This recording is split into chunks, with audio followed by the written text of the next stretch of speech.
Who did that? Hang on. Who? Not Halloween anymore. Someone's getting fired today. Oh. I fixed it. I think I fixed it.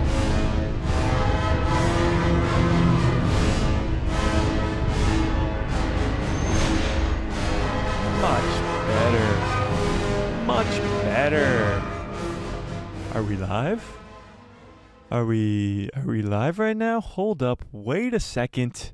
How we doing on this fine, what is it, Thursday? Thursday after evening. Oh, I don't even know.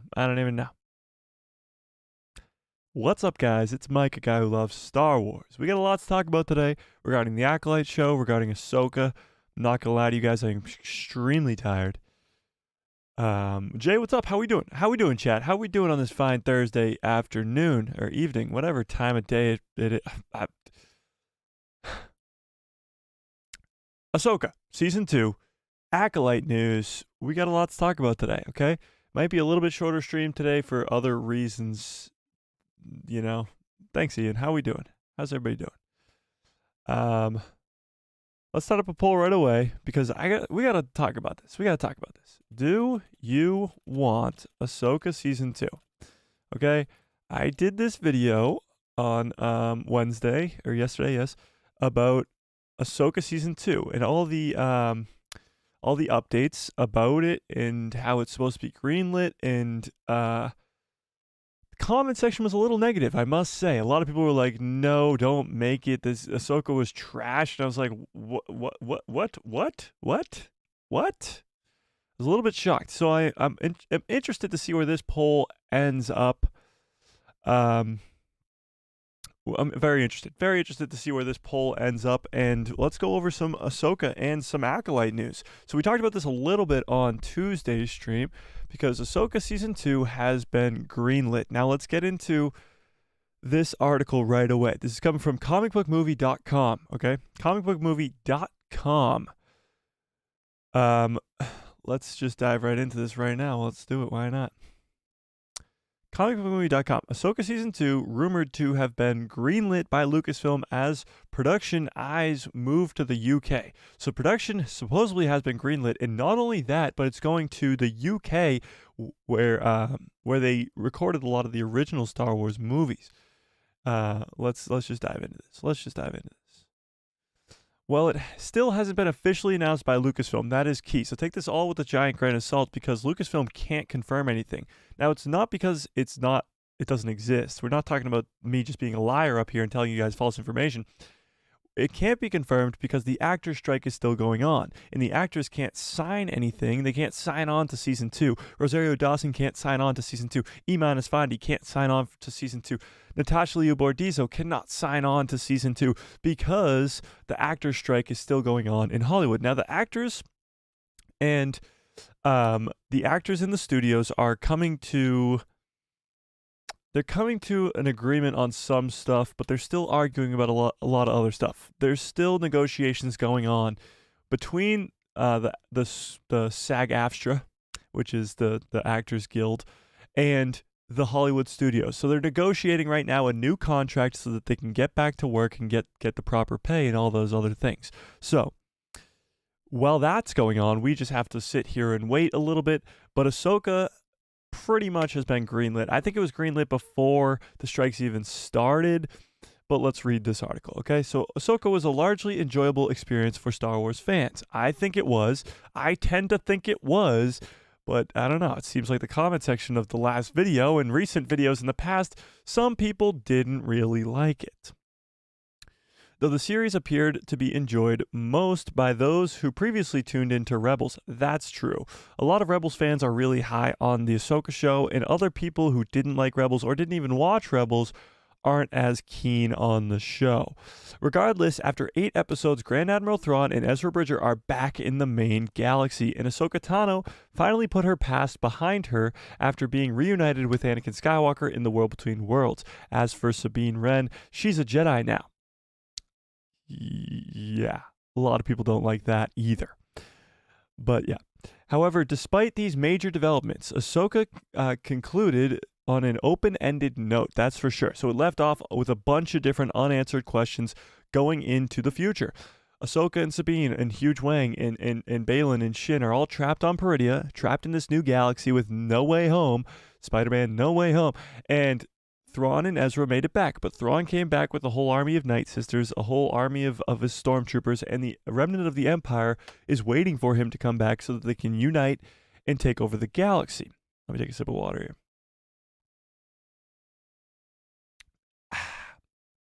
here. So that's where we left off with Ahsoka. So there's a lot of unanswered questions. It's really just leading us into this next phase of the Mandoverse with Ahsoka Season 2, Mando Season 4, Skeleton Crew, and this, of course, big movie that everybody is hotly anticipating. Darth Revan, what's up, Darth Revan? We're talking about Ahsoka Season 2 right now, and then we're going to dive into some Acolyte updates as well. All right. So however, despite these major developments, Ahsoka concluded on an open-ended note. I just said that. Sabine and Ahsoka are trapped on Peridia, as are Baylan Skoll and Shin Hati, and we still don't know what exactly Thrawn and the Great Mothers are up to. Needless to say, a second season is essential. Now, a lot of people thought that we wouldn't get a second season, and we would just dive right into the movie, Dave Filoni's movie. People just thought we were going to dive into that. Oh, what's up, John? How we doing? Oh, Fearless, what's up? Got a lot of familiar faces in the chat tonight. I like it. Jay, thanks for this Darth Salty Nut Roll. If you guys weren't here for the last stream, or you didn't see the last stream, my Sith name is now, of course, Darth Salty Nut Roll. So don't forget it. DSNR for short. DSNR. Sounds like a machine gun. But yeah. So the second season wasn't really essential. They could have just gone right into the movie, you know? So, but it seems like we're getting a second season. Luckily, some online scoopers are claiming via sffgazette.com, I don't think that's where this originated from, but that's okay, that Ahsoka Season 2 has been greenlit by Lucasfilm. While nothing has been confirmed at this stage, we are guessing that at the end of the writer's strike, meaning at the end of the writer's strike, which ended a few weeks ago, Dave Filoni was able to resume work on the series before his planned Star Wars movie follows. So he's going to write not only the Ahsoka Season 2, but also his own movie after, you know? Of note is the fact Ahsoka will reportedly move to the UK to Pinewood Studios. So let's talk a little bit about Pinewood Studios, okay? Let me pull up Pinewood Studios. Pinewood Studios. So Pinewood Studios, most known for being, of course, the usually where they produce Star Wars. It's a big scale studio, way bigger than where they filmed the first season. So we're talking about bigger scale, bigger scenes, bigger everything. We're going big in this second season, a lot bigger than the first one. So Pinewood Studios is a British film and television studio in Buckinghamshire, Jesus, approximately 20 miles east of central London. It has served as a production facility for every Star Wars film ever made since 2012, when Lucasfilm acquired it. Okay, so the entire sequel trilogy was filmed there, and a lot of other Star Wars projects have been filmed there as well. Pinewood did the original trilogy. Yeah, I believe so. Yes. Did it do the original trilogy? Let's see. Original trilogy. Let's see it. Pinewood Studios is a British film, but we just said that. Talking about the sequels and Andor, but did it do the early on stuff? Doesn't say. I don't know if they filmed the original trilogy and the prequel trilogy here, but I know they did film the original trilogy in the UK. I just don't know if it's the specific studio. However, nevertheless, this studio is a lot bigger than where they filmed the first season. It's going to be big, a lot bigger, for sure. Salty Texas Ranger, what's up, Salty? Yeah, my new Darth name is Darth Salty Nut Roll. I don't know if that has any relation to your Salty Texas Ranger. I don't know. I couldn't tell you. But yes, that's where we're at. So let's keep reading this. All right. The home of Star Wars sequel trilogy. It was originally shot in Los Angeles, where this is Ahsoka Season 1 was shot in Los Angeles, where The Mandalorian is based. This is where the volume is as well. And we'd say this is a strong indication that A, the show's scale will be increased, like a whole lot, and B, there will be some overlap with Filoni's big screen plans. So yeah, that's also true too. While they're filming Ahsoka Season 2, they like to do this to keep a lot of secrets.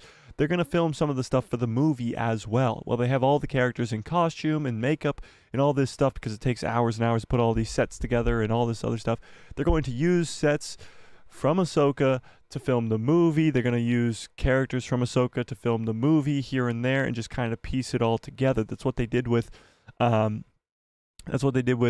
think the Anakin scenes in the Ahsoka show when they were filming the Anakin scenes for Obi-Wan. I think it's kind of correlation where they were filming a lot of those scenes on the weekends. And it's very similar to when Mark Hamill came back to be Luke Skywalker in The Mandalorian Season 2. They kind of just did it on the side to try and keep it quiet. And that's probably what they'll do with the movie as well. This was the tweet from My Time to Shine Hello. We talked about this a little bit on Tuesday. Ahsoka Season 2 is a go. And My Time to Shine Hello, if you guys know, is very, very good. And oh my God. And Josh from the Den of Nerds, who also heard from other spots. This is literally my video. But okay. So Josh also said, Star Wars fans, as of now, Ahsoka Season 2 is greenlit and is also shooting at Pinewood Studio instead of LA, which means we're probably going bigger with it, which is good. So, set after the fall of the Empire, Ahsoka follows the former Jedi. Okay, we know what that is. In addition to Rosario Dawson as the title role, the series stars Natasha Liu Bordizzo as Sabine Wren, Mary Elizabeth Winstead as Harrison Dula, Ray Stevenson as Baylan Skoll, Ivana Soko as Shin Hati, and Diana Lee Santos as Morgan Elsbeth, David Tennant as Hugh Wang, and Lars Mikkelsen as Grand Admiral Thrawn. Iman Asfandi appeared as Ezra Bridger. The whole cast, I guess. Ahsoka was written by Dave Filoni, blah, blah, blah, blah, blah, and you can watch it on Disney Plus right there. So that's all we really have from this. It hasn't been confirmed by Lucasfilm, but we do know that it's a go, and it will be filming at least some of the show at Pinewood Studio. So let's see where this poll is at right now. 100% of you guys want to see Ahsoka Season 2. So clearly we know that the haters in my chat were just haters in the chat, and haters are going to hate, but that's okay. I just don't like it when they're extra loud in the chat. It really gets to me, you know. I don't like it. I don't like it. What's up, Tony? How we doing? I don't like it. I don't like it. I don't like the haters, but that's okay because the people who really like Star Wars in here say that they want to see the second season. So we'll do that as well. All right, let me see what you guys talking about in the chat. Ian says, "Why are you so tired?"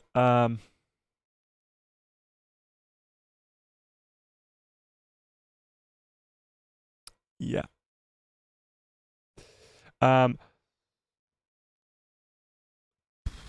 Ian says, I'm dubious about it actually being greenlit. I don't know what that means, but do you mean like you doubt it or what? I think it's definitely greenlit. I think Lucasfilm probably greenlit it before the strikes even started. I'm sure after they saw the first season, that's when they gave Dave Filoni the ability to do this movie. That's when it was announced. Literally after the producers and executives at Disney saw the first season of Ahsoka in the screenings, they said, we got to give Dave Filoni a lot more. And they gave him a movie, and they're probably giving him a lot more. Oh, doubtful. Okay, that's what I thought you meant. I think it's actually been greenlit. I think Dave Filoni's writing the scripts right now, if he's not already started. I'm sure he started back when Ahsoka first season was filming. But I'm sure he's working on them now and just waiting for this actor strike to get over and done with, you know? Yeah. Darth Rabbit says, what are we talking about? Ahsoka Season 2 right now. We'll get into the Acolyte news as well in just a bit here. Fearless says, hello there, Mike. What's up? How we doing? Ian says, I dread to think what kind of conversation led to Salty Nut Roll. Oh, yeah, Ian, you weren't here. It actually wasn't that crazy. I think Cat's Paw brought up the fact of a Salty Nut Roll, and I had no idea what it was. It made me laugh for like 20 minutes, and then I looked it up, and it's a real thing. And somehow I got dubbed Darth Salty Nut Roll. I mean, I'll take it. I'll take it. There could be a lot worse things to be known as, but a Salty Nut Roll is pretty good. Pretty good. Yeah. Salty Texas Ranger says, who got salty nuts? I'm the salty king. There you go, Salty. There you go. Yeah, nice. It's true. A lot of big films have been shot at Pinewood Inc.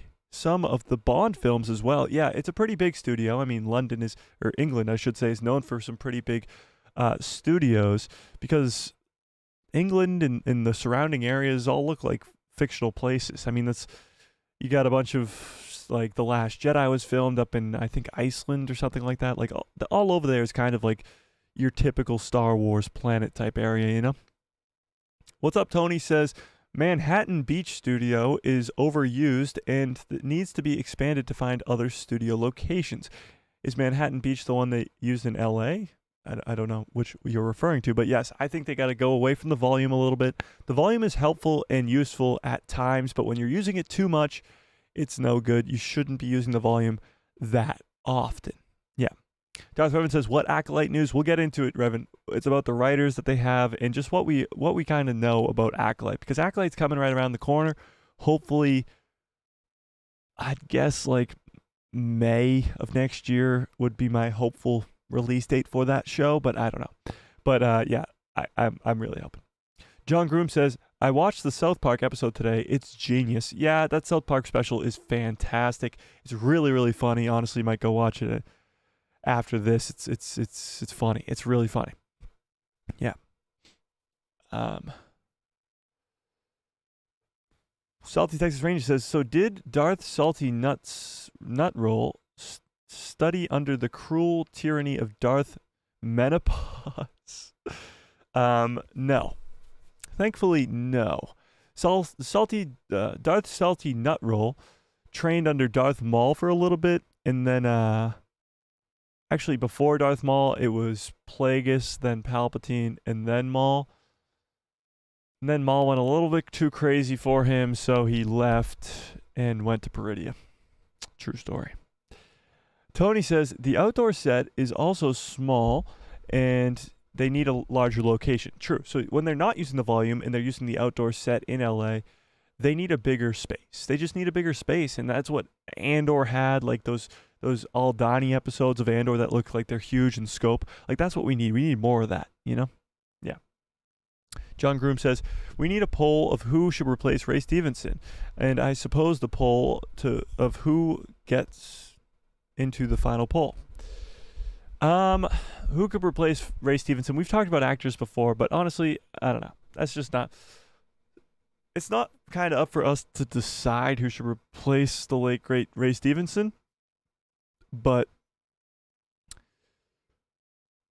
even if he does get replaced, like, he could be defaked. We don't know. But I'm going to keep this poll up for a little bit just to see where that pans out, even though it's at 100 still. Ian says, I live in England. Ooh, Ian, do you live near Pinewood Studios? Revan says, I mean, if they're going to do stuff with the Mortis gods, with Abeloth, they have to go big. It's true. They really do have to go big. And I do hope that they go really, really big with Abeloth, because why not? If you're going to go with a character like Abeloth, who is extremely powerful, extremely evil, extremely freaking scary too, and you're going to go with a really, really big bad guy, like bigger than Palpatine, bigger than anybody, then you got to go big. You got to go big. And I think the reason they're doing Ahsoka Season 2 and not just going straight into this movie is to set up Abeloth. Because Abeloth was kind of set up, but we didn't see her at the end of the show. We don't really know 100% for sure that it is her over there. Yeah, we just don't know. We just don't know. The Manhattan Beach Studio is in LAX near me. Oh, there you go, Tony. That's cool. So Tony, are you like spying in on the studio, trying to like get me some inside knowledge over there, or what? Darth Revan says, Matt Reeves' Batman made great use of the volume. Did Matt Reeves' Batman use the volume? I did not know that, actually. I did not know that. That's crazy. Anthony, what's up? Anthony says, I can't believe that there are actually YouTube, etc. channels claiming that the Ahsoka series was an utter failure. Betrayal by Filoni, ruining future films, and guaranteeing no season 2. Anthony, I've been seeing a lot of that lately, and I don't get it. I don't get it. So many people are crapping on Ahsoka season 1, which all their points they're making are so invalid. They're still upset about Sabine being stabbed and surviving, which, guys, get over it. My argument in the comment section earlier today was Darth Maul literally gets chopped in half. The whole lower half of his body is gone. and he survives. Darth Vader, his legs get chopped off, his arm gets chopped off, he burns alive. He survives. Sabine gets stabbed on the side of her stomach where it doesn't hit any internal, what's the word I'm looking for? Vital organs. And she gets healed immediately because there's help on the way, right there. Ahsoka saves her right then and there. So she gets help immediately, and that's why she survives. Qui-Gon, a little bit different, gets stabbed right down the middle, hitting his spine, hitting all his vital organs, hitting everything. And not only that, there is no medical attention to be seen anywhere close. There's a whole nother like 5 to 10 minute battle between his apprentice Obi-Wan and Darth Maul right in front of him. So no, he didn't survive. And yes, Sabine survived. It's called logic. For some reason, when it comes to the Ahsoka show, logic just goes out the window, and people don't understand that this is what happened. They're so mad that Ahsoka is good, and they just want to shit on something. They just want to shit on something. And I'm fucking sick of it. I'm so sick of it. I'm so goddamn sick of it. And I'm very excited that we have a community here that really enjoyed the Ahsoka show and didn't see it as, oh, just because it's a female lead that this show sucks, just because Sabine got stabbed. Shut the fuck up. I don't care. I don't want to hear it. Shut up, because you're stupid. And you're dumb. Ahsoka was fucking masterpiece. You want lightsaber duels? You got it. You want the Force? You got it. You want lore explored? You got it. You want expansion of the frickin' franchise with a new galaxy, Peridia? You got it. You want new characters? Balin, Shin, Abeloth. Possibly. You got it. Night Sisters, magic, Thrawn coming in as heir to the Empire. What more do you... World Between Worlds? You want Anakin Skywalker back? You got it! Holy shit, people are dumb. Oh my god! My god. Like, was Ahsoka not spectacular? Did I miss something? Chopper was even in the freaking show. Now, not enough. If I have one complaint about Ahsoka, it's not enough Chopper. Not enough Chopper. But he was there.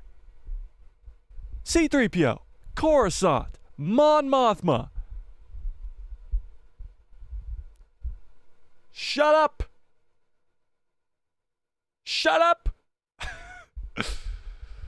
Oh, guys, it's been a long day.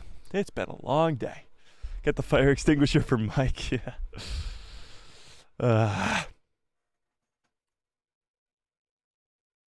Is what I just said, like, not make perfect sense? Did what I just say, even though I screamed it in an angry tone, did it not make perfect sense? Is it not the most logical explanation of why Ahsoka is good? You want Star Wars? What do you want? You want lightsaber duels? You got it. You want the Force? You got it. You want expansion of the lore? You got it. You want a new galaxy? Sure, why not? You want a brand new villain called Thrawn? Big blue meanie? Sure. You want another new villain that's even crazier? Abeloth. How about a new character? Balin Skull. Shin Hati. Magic? You missed the magic from the Clone Wars? Let's bring them back. Let's bring the frickin' Night Sisters back. Jesus Christ. Fearless says, that's why I always come back to a guy who loves Star Wars. I hate all the hate and negativity YouTube channels. All right, guys. Am I wrong? Am I wrong? Am I wrong? Am I in the wrong here? Am I just blind or something? Was Ahsoka bad? Was Ahsoka bad? Please tell me, because if I'm wrong, I'm wrong. If I'm wrong, I'm wrong. Crickets. Crickets in the chat.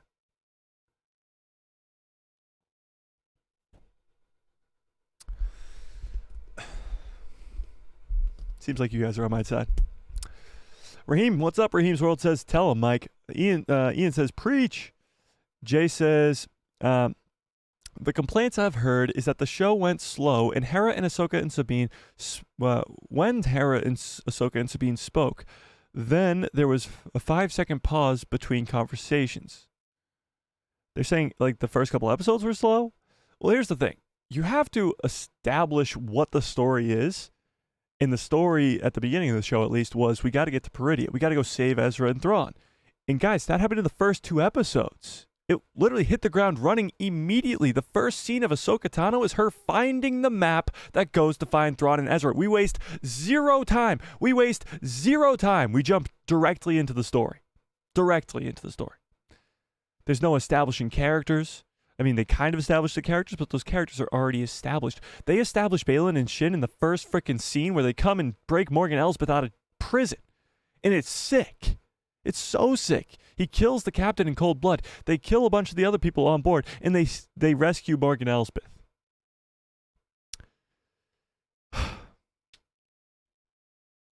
John Groom says, Mike, you think on my level, and I love it. Well, John, you're on a good level. We're all the way up here, and everybody else is just all the way down here, you know? We need more Chopper war crimes. I agree with that, for sure. Mike, you better be teaching them. I'm teaching them the best I can. Ahsoka had a few faults, but it was a lot of fun. True. I cannot sit here and tell you that Ahsoka was like, from start to finish, from episode 1, second one, to the final credits, a perfect show. Like, just straight perfection. You can take your tweezers and go through each individual scene and try to find different... Why would you do that? Episode 1, did you enjoy the episode? Yes. Would you rank it out of 10? 8, 9, whatever it is. Episode 2, did you enjoy the episode? Yes. 8, 9, 10, whatever. Episode 3, did you enjoy the episode? It goes for 8 episodes. You enjoyed the show. You loved the show. You gave them almost every single episode a 7 through 10. That is the highest that it gets. With 2 or 3 episodes, with probably episode 4 and 5, or 4, 5, 6, or 1, 4, 5, 6, all being breaking the scale, being 11 out of 10, being 12 out of 10, being that good. Yeah.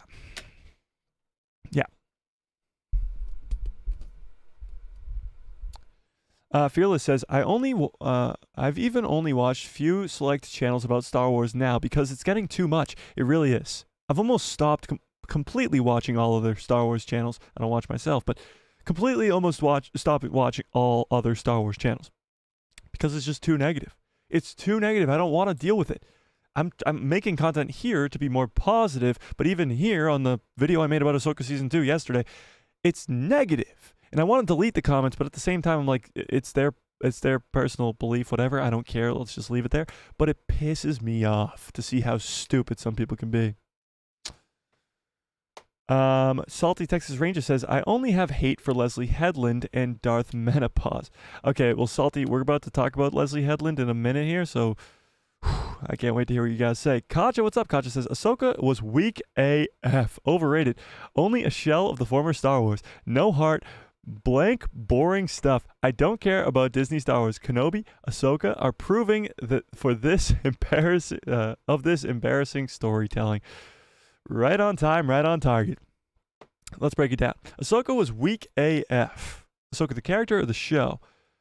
Ahsoka the character was weak AF. I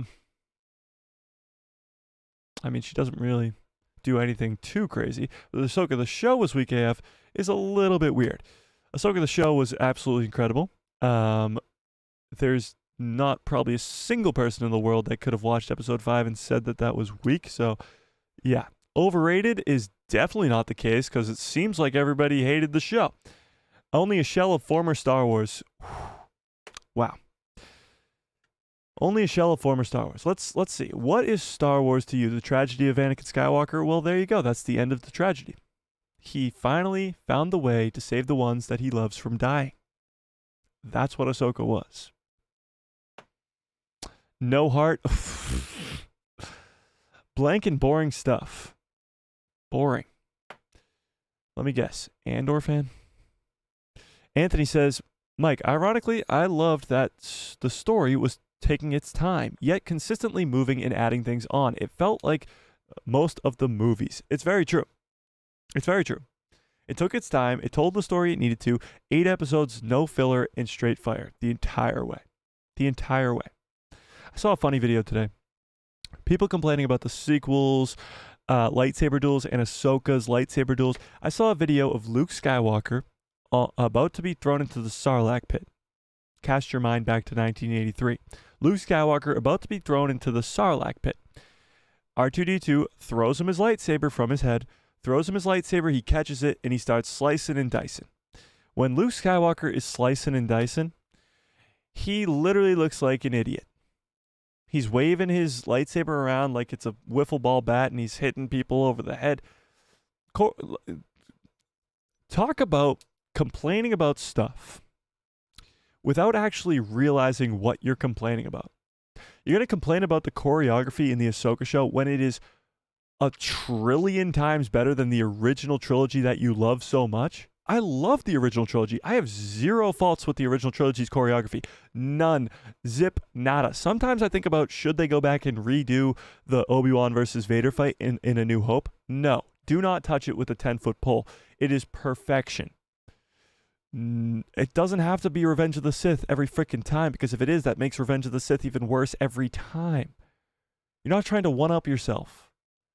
The Ahsoka choreography is good. It's good. Could it have been better? Sure. Should they have been chopping limbs off? Sure. And maybe they will get that. And maybe they will do that. But when you're complaining about that, when you sit here and love Luke Skywalker swinging his lightsaber like a baseball bat in Return of the Jedi, and you compare the two and think one is far superior than the other, you're just dumb. You're just dumb. And that sounds mean, but I'm feeling mean today. Sorry. Yeah. What's up, Billy? How we doing? Salty says, I actually really liked Andor. It was a Star Wars show I never knew I needed. That's true. I agree with you. I don't dislike Andor. I don't. I just don't. I don't. I like watching Andor. It's enjoyable. Do I want to go back and watch Andor? It probably wouldn't be on the top of my list. I wouldn't want to go watch it before, let's say, Ahsoka or Mando. It would probably be above Kenobi. It would probably be above maybe even Book of Boba Fett, but maybe not. I think it probably would edge that out. It's just not on the top of the list. That doesn't mean it's bad. Doesn't mean it's bad at all. I can't wait for season 2. I can't. I'm excited.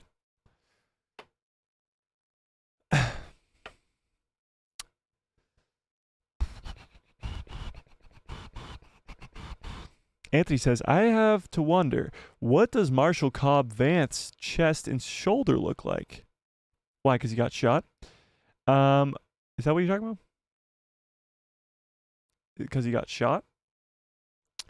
Cobb Vanth, I can't wait for it to come back. Cobb Vanth is one of my favorite Disney characters. Top 5 Disney characters, easy. Up there with Kylo Ren, Grogu, probably Din Djarin, and Ezra Bridger. Those are probably, was that 5? I don't even know. He's one of the best. He's one of the best. If that was 4, Calcast, this is the 5th. He's so good. Cobb Vanth is amazing, great character, great actor, and the fact that he's still alive in the back to tank at the end of Book of Boba Fett is fantastic. I can't wait to see more of him for sure. Yeah. John says, do you think Skeleton Crew would advance Ahsoka's timeline though, if at all, so that she could be in Mando season 4? No. I think it will kind of go from, it'll be after Ahsoka, so it will be the galaxy at hand, what's going on in the galaxy after Ahsoka, but it probably won't involve Ahsoka at all, and it definitely won't bring Ahsoka in for Mando season 4. I think Mando season 4 is going to be Din Djarin and Grogu in the New Republic dealing with Thrawn, because Thrawn's going to come in, be badass, and do his own thing, you know? So I think that's what season 4 of Mando is going to be, is how big of a threat Thrawn really is. Because a lot of people's complaints, and I get this one for sure, with Ahsoka, is that Thrawn wasn't bad enough. He wasn't like a big enough bad guy, let's say.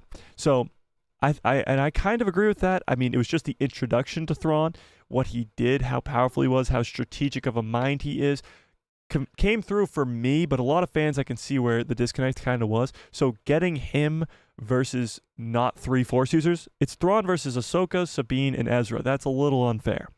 Now when you have Thrawn versus Din Djarin in the New Republic, non-Force users, now Grogu is granted, but take Grogu out of the situation here, you're going to see Thrawn doing some crazy shit in Mando season 4, taking over the galaxy. That's probably what you'll be seeing, you know?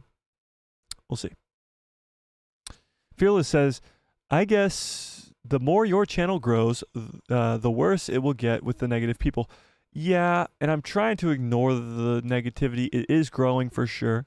We just hit 3,000 subscribers. If you guys weren't here, we hit it during the last stream on Tuesday. It was fantastic. Thank you to all you guys who hit that subscribe button. It's fantastic. Can't believe that we hit 3,000. It's crazy. It's still just insane. I can't wrap my head around 3,000 people, never mind 13 of you watching me right now.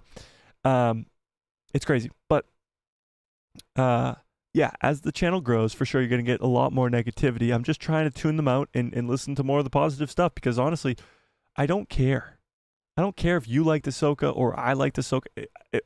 Well, let's say I care if I like Ahsoka. I don't care if you like Ahsoka. If you like Ahsoka, great. I like Ahsoka. Let's talk about it. Let's get hyped about season 2. Let's get hyped about what it sets up for the future. Let's get hyped up about all the cool stuff that happened in it. If you didn't like Ahsoka, bye-bye. Bye-bye. I mean, I don't think I could put it any more simple. And thanks for the hearts, guys. I do appreciate it. I do appreciate it. John Groom says, dude, keep forgetting about him. Hopefully in Mando Season 4, along with Mayfield. Yeah, I think you'll see Cobb Vanth in Mando Season 4. That's for sure. And maybe Boba Fett as well. They could tie in all those characters. Non-Force sensitives. You got Mayfield. You got Cobb Vanth. You got Boba Fett. You got Fennec Shand. You got, the hell's his name? The Creed dude. The hell's his name? You guys know who I'm talking about? The guy who plays Creed in the Rocky movies, Apollo Creed. What the hell's his name? In Star Wars. I can't think of it for the life of me, but all those non-Force users, Thrawn could like trample over them, you know? You know? What's up, Billy? How we doing? Anthony says, I think the story of Skeleton Crew will advance the conflict of the Outer Rim with the pirate nation, crime syndicate, remnant of the Empire, and Sith cultists, etc. The kids will go on this adventure. Yeah, I think Skeleton Crew is definitely going to Carl Withers, yes, but what's his character name? What's his character name? What's his character? Oh. Grief Karga, yes, thank you, Anthony. Grief Karga, yeah. So, him as well. But going back to Skeleton Crew, yeah, so Skeleton Crew is going to keep the conflict in the Outer Rim with the remnant of the Empire in the New Republic going, but it's also going to involve the pirates. It's also going to involve new characters and of course, Jude Law as a surviving Jedi of Order 66. Ian says, I remember Hamill saying that they were going to do prequel-style lightsaber fights, but they went to the classic stage fighting and fencing style instead. Well, it's kind of a combination of both. It would be very weird and disconnected if the Mandoverse was using prequel-style fighting when you have the Mandoverse, the prequels, and the original trilogy right in between. How would this be explained? How would the fighting go from boom, boom, boom, boom, boom, boom, boom, boom, boom to ksh, ksh, ksh, to boom, boom, boom, boom, boom, boom? Like, it wouldn't make sense. So it's kind of got to go in a progression here, you know? You know? Anthony says, ironically, Mayfield was rumored to end up joining with Cara Dune and Carson Teva in the Rangers of the New Republic show. I think what happened in SC, Skeleton Crew, will lead to The Mandalorian Season 4 and Ahsoka Season 2. Yeah, so Skeleton Crew might also be sort of the filler for that Rangers show as well. Yeah. Salty says, actually, if you want a really cool Vader / Obi-Wan Death Star fight, go watch the Star Wars SC-38 Reimagined. I have seen that. I have seen that fight where they do like a more updated Obi-Wan versus Vader from A New Hope. And honestly, it's cool to watch. It's very impressive how they created that. But I like the original better for many different reasons, but probably the biggest one is that it goes with the other fights in the original trilogy. It also goes with the fact that Obi-Wan's old. Obi-Wan's old, and he's using his mind more than his body in that instance. And he does the same thing with Maul on Tatooine just a few years earlier. John says, Vader stopping the ship from taking off and ripping it apart in Kenobi was awesome. I mean, yeah, it was. It was so cool. So cool, for sure. Are you fed up with Pedro Pascal? I don't know what to think about Pedro Pascal anymore, man. I mean, I love the guy. He's a fun dude. He seems like a cool guy. But what is going on behind the scenes? There must be something. There's no way that season 3 should have gone the way that it did if there wasn't something going on behind the scenes. Jay says, do you think Hondo Unaka is going to be in Skeleton Crew? I do. I have heard the theories about this. And I would love to see it, for sure. And you know Dave would love to bring in Hondo. We just haven't seen Hondo's death yet, so why wouldn't you? Why wouldn't you? Salty says, true story. I actually rewatched the Book of Boba Fett last weekend, and I liked it better than I did the first time. Even the Power Ranger swoop gang, or the Vespa gang, weren't as annoying the second time. Salty, actually, that's a great point. I watched Book of Boba Fett, not last weekend, but a few months ago, and I agree.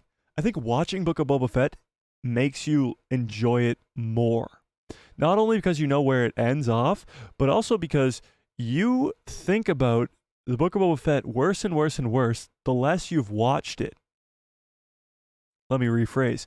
The further and further you are away from the Book of Boba Fett, and the more, like, this is Boba Fett fading away, and then this way you're getting Book of Boba Fett sucks, thrown in your face. Book of Boba Fett sucks. This sucks in Book of Boba Fett. That sucks in Book of Boba Fett. This sucks in Book of Boba Fett. So as this gets further away and this is getting thrown in your face, you're like, oh wow, Book of Boba Fett did suck. And then you rewatch it and you're like, wait, the Tusken Raider stuff was cool. Him coming out of the Sarlacc was cool. The whole the Mando episodes, I mean, the Luke training Grogu is probably top 2, if not top episode of all time. So that's cool.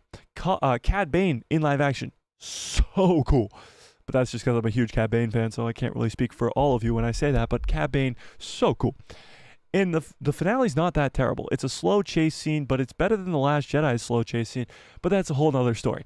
Book of Boba Fett, the further and further it gets away, and the more Book of Boba Fett sucks gets thrown in your face, that's why you don't like the Book of Boba Fett. It's better than you remember, so I would give it another go, you know? Anthony says, I agree. One of the few good things about the Obi-Wan Kenobi miniseries is Vader pulling that ship apart, for sure. Absolutely. Jaleel White could be playing a pirate, and hopefully it's Hondo. Oh, hopefully Jim Cummings is Hondo. I don't know who that is, but yes. I hope Hondo's in it for sure. Revan says, I'm back. What did I miss? Nothing really. We're still talking about Ahsoka and haters and stuff. We'll get to the Acolyte stuff in a second. Revan says, would be surprised if Ezra shows up in season 4 of Mando since he's a part of the rebellion. I would be surprised to see him in Mando. Mando would have to be brought into the New Republic if that was the case, because he'd have to be brought into Harris and Dula and all of them, you know? But maybe at the end of Mando, we get Hera and Ezra brought into the mix in The Mandalorian, because then it would be like worlds colliding type thing as we get closer to the movie. For sure. Billy says, alongside of lightsabers actually working properly, I don't know what you're referring to, but yes, I don't know. Tony says, Star Wars fans have been spoiled by lightsaber fighting due to the excitement work with stunt coordinator Nick Gillard. Well, Nick Gillard did the prequels, and he did a fantastic job. The prequel fights are amazing, so he did a fantastic job, and he's very good at his job. But that doesn't mean that what's going on now isn't good. And like I said earlier, if every fight is as good as Obi-Wan versus Anakin on Mustafar, that takes away from that fight being so significant. That fight is for the whole outcome of the entire galaxy. Obi-Wan wins, but he leaves Anakin alive. If he goes down and kills Anakin, Palpatine doesn't have his apprentice. Now, still, Order 66 happened, all the Jedi are dead, but there's a whole nother kind of... Vader is a very, very, very evil looming presence over the galaxy. Everybody's scared of him. Everybody knows who he is. But if he wasn't there, if Obi-Wan really won that fight and killed Anakin, that's a whole different outcome. So that fight is extremely significant to not only the entire galaxy, but you have to think Anakin's the chosen one. Obi-Wan's been training for his entire life with a lightsaber and one of the best duelists with a lightsaber. So him versus Anakin should be the greatest lightsaber fight ever because it is two of the best lightsaber duelists of all time, almost at their peaks, fighting each other. It should be the best lightsaber duel ever, and that's why it is. Until there's two characters that are more powerful, more strong, and more talented with a lightsaber, then there shouldn't be a lightsaber duel that is better. But that's just my take. I'm sorry, guys. I'm heated today. I'm really heated today. I'm taking it out on you guys. Salty Texas Ranger says, I still can't get over how Fennec Shan's actress is 60.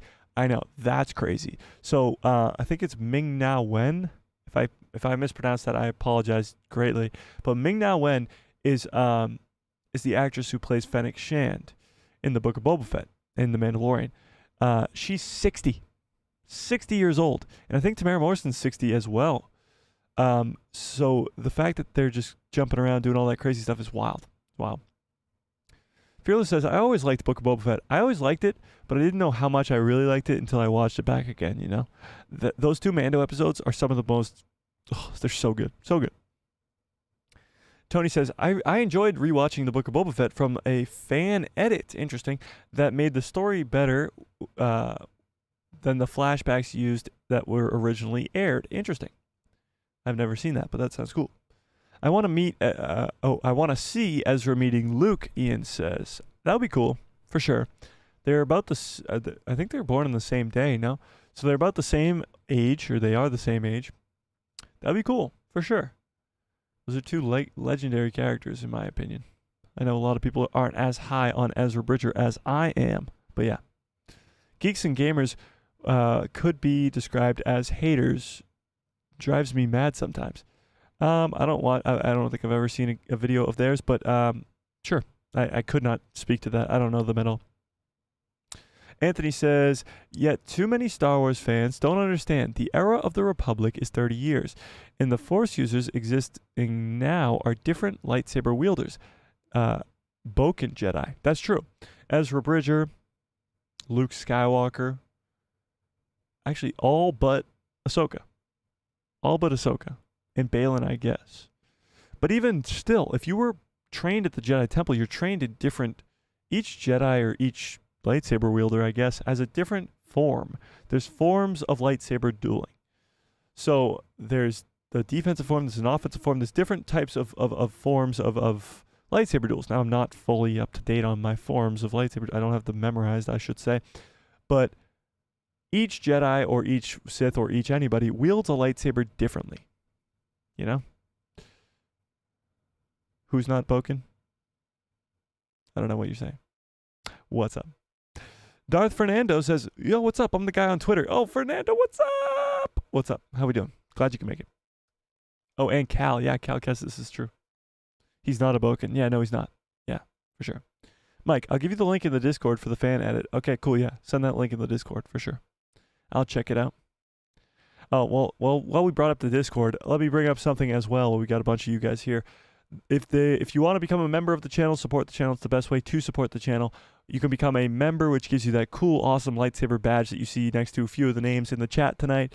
And it gives you the ability to be automatically put into giveaways, which we are doing a giveaway next week. I had to postpone a few streams here.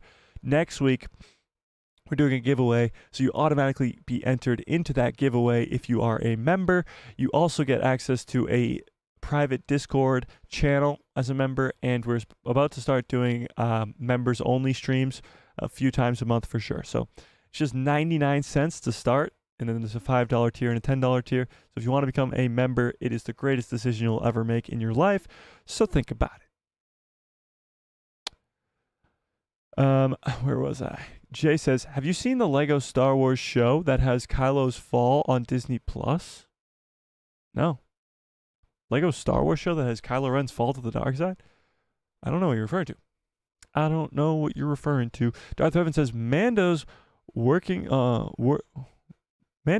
hunt down Imperial warlords. Maybe he gets bought to track down Thrawn and meets Ezra and Hera to get information on him or something. Yeah, I could see that happening. I think it's more likely you'll see them all together at the end of this season. But yeah, for sure, I think Din Djarin's going to maybe even come face to face with Grand Admiral Thrawn, which would be insane because you get to see the true power of Thrawn versus a character like Mando. Because Din Djarin's talented, he just doesn't really have the ability to, just wield a lightsaber or wield the Force. So he's not going to really be able to take down Thrawn. I actually like the fact that the Darksaber was broken, and now I'm kind of seeing why it was, because now that they don't have the Darksaber, the Mandalorians are kind of left vulnerable against the Night Sisters and Thrawn, because Thrawn can come in and just kind of, sweep the leg. Paul S., what's up, Paul? Thanks for becoming a subscriber. Raheem's World says, I know this might seem crazy, but I want to see Leia use a lightsaber and really fight. It would be dope. Oh, for sure. Leia using a lightsaber? We've been wanting to see that since freaking 1983. Not me, because I haven't been alive since 1983. But we've wanted to see that since 1983, So I'm sure you'll see that at some point. We see it in Rise of Skywalker briefly in a flashback sequence, but yeah, for sure. John Groom says, if Obi-Wan had killed Anakin, then Palpatine would have found Maul. He knew he was alive. Obi-Wan? Yeah, that's true. Yeah, for sure. Maybe not, though, because Obi-Wan might have still gone into hiding. I don't know. I don't know how it would have went. I really don't know.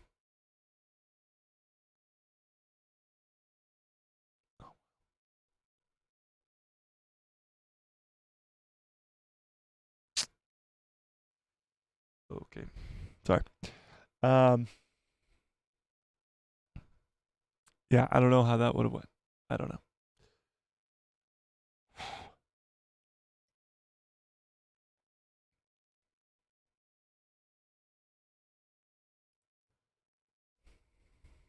I don't know.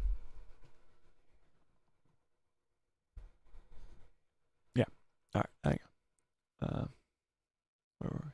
Anthony says, for instance, you have Inquisitor Morok who fought distinctively. Characters are supposed or possessed by Sith artifacts in this era, using lightsabers uniquely, plus Luke's style differs from the original Jedi. That's true. Yes, for sure. You're going to have different styles and stuff, and especially the Inquisitors have a very unique style, for sure. That was kind of interesting. Nobody really talks about that anymore. When Morok turns into sort of just smoke, and that's it. It's not really explained because we thought it would be like, oh, this is alluding to Thrawn's army and how they're going to be smoke as well. And it's just not really what happened. So Morok's character is still kind of a mystery. Maybe it's something more of like the Sith artifact and it's kind of been resurrected by Balin or Shin or something like that. And John Groom has become a member. Very generous, John. And that means we get to play this awesome thing. John, welcome.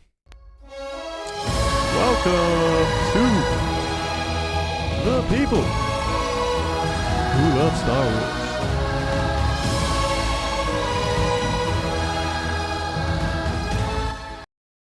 Thank you, John. That is very generous. I do truly appreciate it. He has become a member at the Knight tier as well. Very generous, John. I truly appreciate that. I truly do.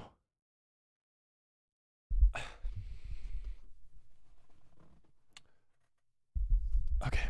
But yeah, Morok is still quite the mystery. I don't know about that. John says, my nostalgic desire is still to see the reunion of Ahsoka and Obi-Wan, but I think that won't happen now. Yeah, it seems less likely now for sure. I think you're more likely going to get to see like Luke and Ahsoka interact a little bit more, you know?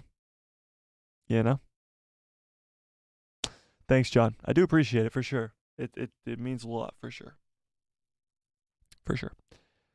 Salty Texas Ranger says, actually, Geeks and Gamers brought me out of my depression after watching The Last Jedi, or that watching The Last Jedi put me in. Thank you, Jeremy.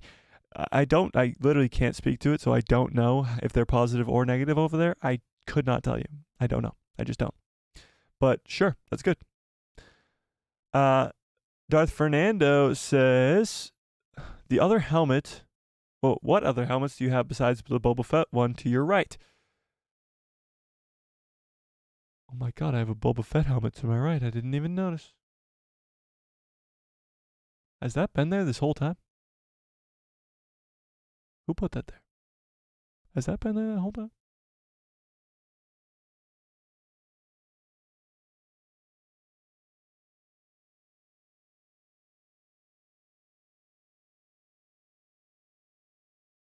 Sadly, Fernando, that's my only helmet. It's my only helmet. That's sad, but it is my only helmet, which is a bummer, but that's okay. I'll get more eventually. I got Lego helmets, Vader, and I got a Boba one too. We gave away a Lego helmet. We gave away a Lego Rex helmet. Raheem, are you still in the chat? Have you put that together yet? Raheem won that. Very well deserved.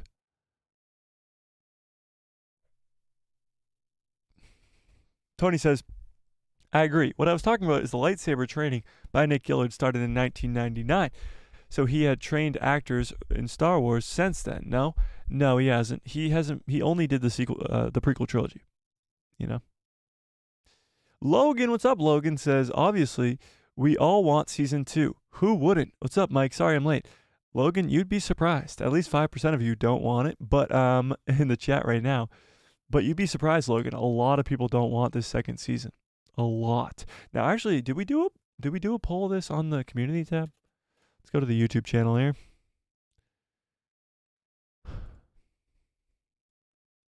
Let's go to the channel here. Community tab. Let's go through some of these polls that we put up here. This was very, very interesting to me. I put up this poll 3 days ago. It's got over 450 votes, and it is, which movie do you dislike more, Last Jedi or Rise of Skywalker? And the Rise of Skywalker is winning. People dislike the Rise of Skywalker more than the Last Jedi. 59% to 41. Like, that's kind of close, but it's not that close. Not that close. So that's crazy. But the last poll we did was favorite Star Wars show. Mando is in the lead, 44%. Ahsoka second, 31%. Andor third with 18. Kenobi fourth with 6. And Book of Boba Fett with 2 after about 462 votes. Should Sabine be able to use the Force? That is almost equal. Yes and no, both at 38 and 37%. And 25% of you said with training, everyone should use the Force. So Ahsoka season 2. 87% said yes, 6% said no, and 8% said maybe it depends, with over 400 votes. So that's the overwhelming, astounding yes for do you want Ahsoka season 2. But of 400 votes, which is a pretty good amount, 6% or even 8%, 8 plus 6, that's a lot. A lot of people. A lot of people don't want it. So it's interesting. Interesting, for sure. Nick can train for experienced Jedis as well as training the non-Jedi characters. That's all I'm saying. Nick wasn't around during the original trilogy. Oh yeah, he could come back and train for sure, but he's not involved right now. Fernando said, so after episode 7, when Maz Kanata said, a good question for another time, how did she get the lightsaber? Fernando, that's a great question. How did Maz Kanata end up with the lightsaber? And maybe we'll get that answer someday. But right now, it doesn't seem like it. It does not seem like it. We're going to get the answer to that question. Now, we could come up with our own interpretations of this. It falls down during the battle on Bespin. She could have been working at Bespin. Who knows? Who knows where she got it from? But I don't know if we'll ever get that answer. See you later, Jay. Anthony says, I wonder who did the lightsaber training for the Acolyte. These lightsaber styles, 100 years before episode 1, will certainly be different from what we've seen so far. That's true. I don't know who's done that, but we should get into this Acolyte news as well in a second here. So Darth Revan says, Darksaber was more of a symbol as much as it. I wanted it to stay. I don't think it really affects the Mandalorians as much since they established their leadership at this point. Still a shame it got destroyed, though hopefully they find another crystal and Grogu or Sabine makes a new version. I definitely think they're setting up Grogu or Sabine to make that new Darksaber, but I think the Darksaber needed to be destroyed. To sort of just get on with it with the Mandalorians, you know? Again, huge thank you for John for becoming a member for sure.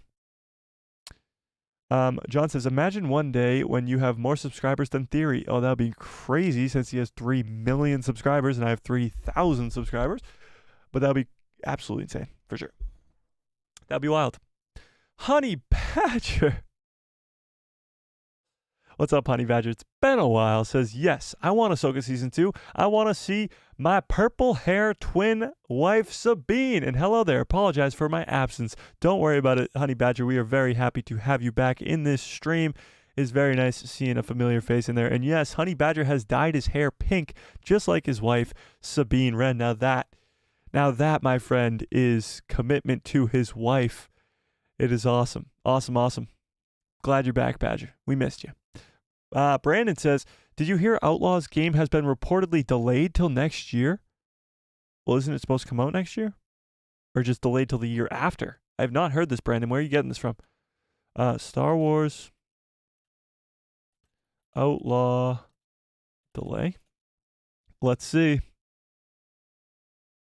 Star Wars Outlaw delayed. Oh, wait, what? 8 days ago? What? This happened 8 days ago? How did I not see this? Oh, it says Ubisoft delays large game. It's speculated that it is the Star Wars game. All right, let's read this. It's coming from comicbook.com.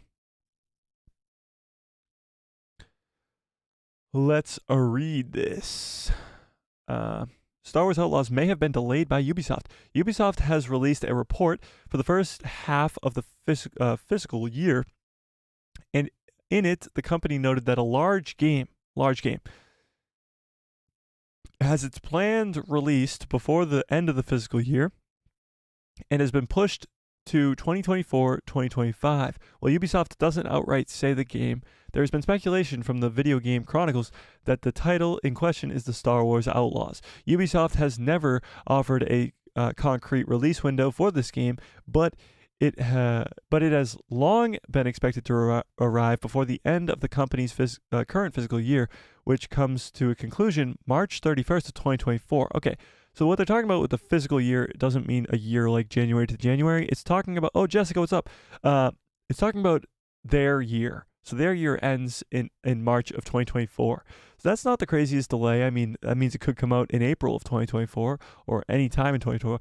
I honestly expected it to come out in 2024, probably mid to late 2024, maybe in the earlier side, but I don't think this is too big a deal because it got pushed to 2024, 2025, so I'm guessing it's still in that 2024 release date. I wouldn't be too worried about this, seeing how they don't specify because it's a large game and all this stuff. I wouldn't be that concerned.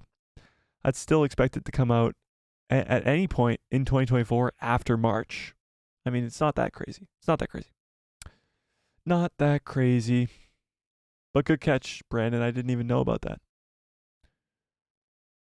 Wasn't that explained in the comics? What, Darth Revan? Oh, how Maz found it? I don't know. Maz's question was answered in Visions Season 2. Was it? I don't remember that. It feels good to be around all this Star Wars love. I know, Raheem. It's nice to get some love in today, you know? Anthony says, yes. What sucks is it's only because the company is doing so well in profits, they could push back the release. Yet again, 2024 is going to be a juggernaut for Star Wars stuff. Oh, yeah, it is, for sure. You got Skeleton Crew, Acolyte, Bad Batch Season 3, Tales of the Jedi Season 2, Andor Season 2, Star Wars Outlaws. It's going to be an enormous year for Star Wars. In just 1 year, you're getting 5 shows in a major, major video game. Yeah. Honey Badger says, no, purple. What? Didn't I say purple? But yes, glad to be back. Much love, much love. Oh, thanks, Badger. Much love back to you. Jessica, what's up? Anthony says, maybe Ubisoft will delay it until May the 4th. Oh, that'd be cool. That'd be cool for sure. Yeah. They should release a Star Wars video game every May the 4th. Let's do that.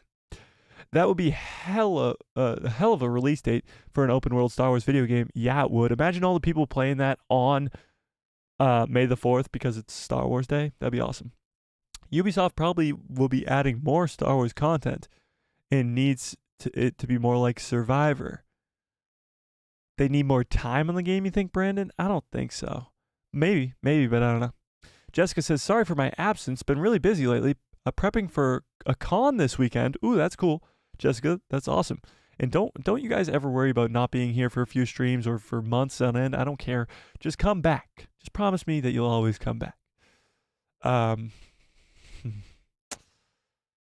Yeah, of course, everybody gets busy. Everybody has their own things. I understand for sure, 1,000%. Don't worry about it. Don't worry about it as long as you come back. Logan says, just finished Darth Plagueis novel. Man, I wish that was canon. Maybe someday it will be brought into canon. But yeah, we need some Plagueis in canon for sure. For sure. Anthony says, major release all around.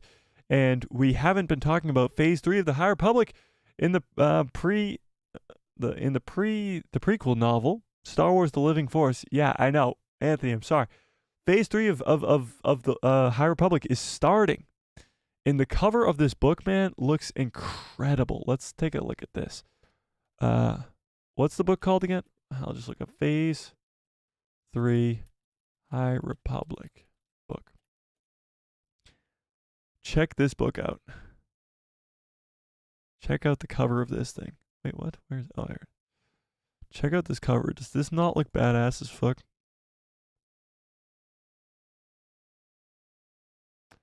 This is Marchion Ro with a gold or a yellow lightsaber sitting on a throne. Badass like Maul on Mandalore. The Eye of Darkness. He's the eye. He's the bad guy. He's the Nihil. He's wielding He's wielding a yellow lightsaber. Very, very cool. Very, very, very cool. Makes me really want to go read Phase 2 and get hyped for Phase 3 for sure. Yeah, that's cool. That is cool. That is cool. Jessica says, I'll always come back. Oh, thanks, Jessica. Honey Badger says, yes, sir. Super glad to be back. I've been extremely busy and sick the last couple of weeks, but I'm feeling much better now. Well, I'm very glad to hear that, Badger. That is very nice to hear. And we're glad you're back. We're glad both of you are back. We're glad everybody's back. We're glad all you guys are here on this fine Thursday evening. Yeah, let's get into this Acolyte news. Let's do it. All right, so the Acolyte news is the writers have been announced. So due to the writer strikes,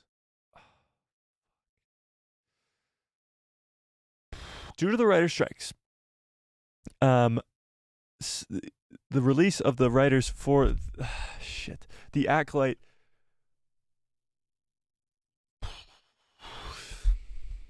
Fuck. 1 second, guys. 1 second.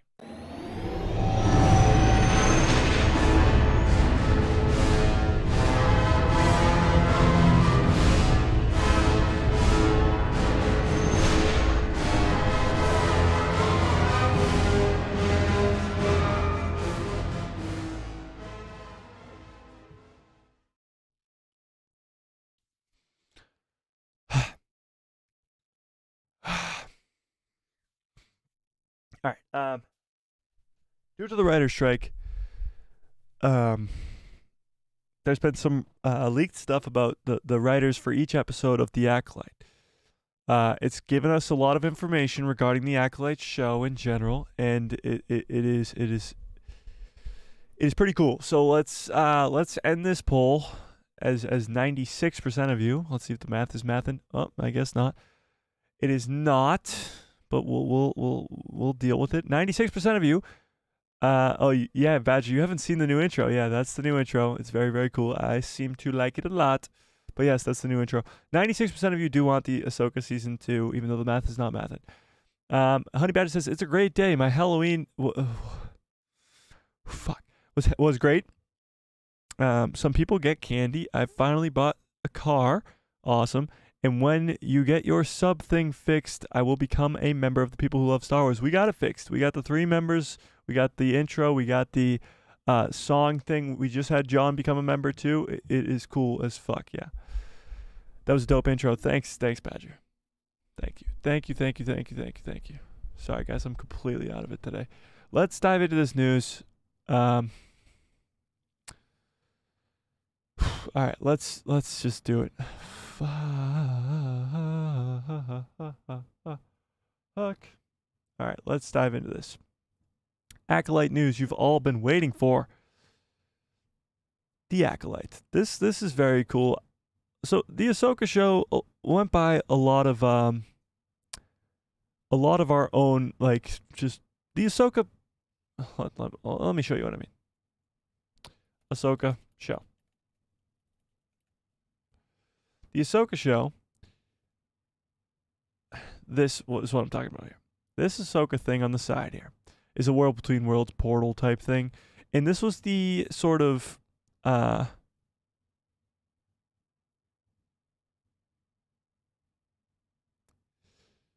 okay. Fuck. This was sort of hinting at this was sort of hinting at the world between worlds in Ahsoka, and this was the first poster that was released with the Ahsoka show. So we got to kind of pay more attention to these sort of posters, you know? So the Acolyte is an interesting one. It's got the red ring and then the blue ring, probably referring to the Sith and the Jedi. I mean, the Sith, it's supposed to be a Sith-centered show. Sith-centered show for sure. But these whole, like, ring things that are glowing, and, like, it seems to be more important than we know. We just don't know what it's referring to yet, which is interesting. Love to hear you guys' theories, but yeah, so let's keep going. The Acolyte, full list of writers revealed by Writers Guild of America. Up until now, we'd only learned about a couple of writers who had worked on Leslie Headland's direction on under Leslie Headland's direction on The Acolyte.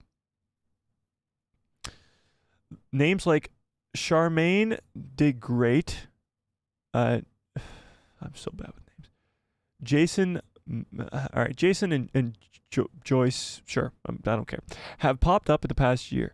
And since then, a full list has been released. So here it is. Episode 1 is written by Leslie Headland herself, who also directs the episodes. She's the showrunner of the show, and is directing the first episode and writing the first episode. A lot like Dave Filoni. Very similar to Dave Filoni in the first episode of Ahsoka. Now, episode 2 is written by this guy, Jason, and this Charmaine person. So let's look up who these people are, because I don't know at all.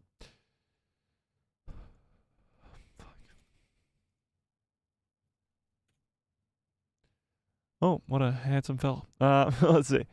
He wrote on Butter and Elvis and Nixon. Okay, so don't know who that is. And I'm sure, let's see who this guy is. There are 2 writers on episode 2, not just one. Okay, this person has a little bit more of a background, it looks like. Oh yeah, she's got a big background here.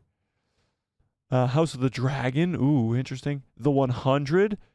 So these are some big-time shows. Big time shows she's a writer on. That's good to hear. And she's gotten the second episode of Acolyte. Then we got these 2 here. Well, let's go one at a time, I guess. Copy. Paste. This girl here did Falcon and the Winter Soldier. Did Hands of God, truth be told. I don't know what those are, but Falcon and the Winter Soldier, that's kind of cool. She's a Marvel-esque person.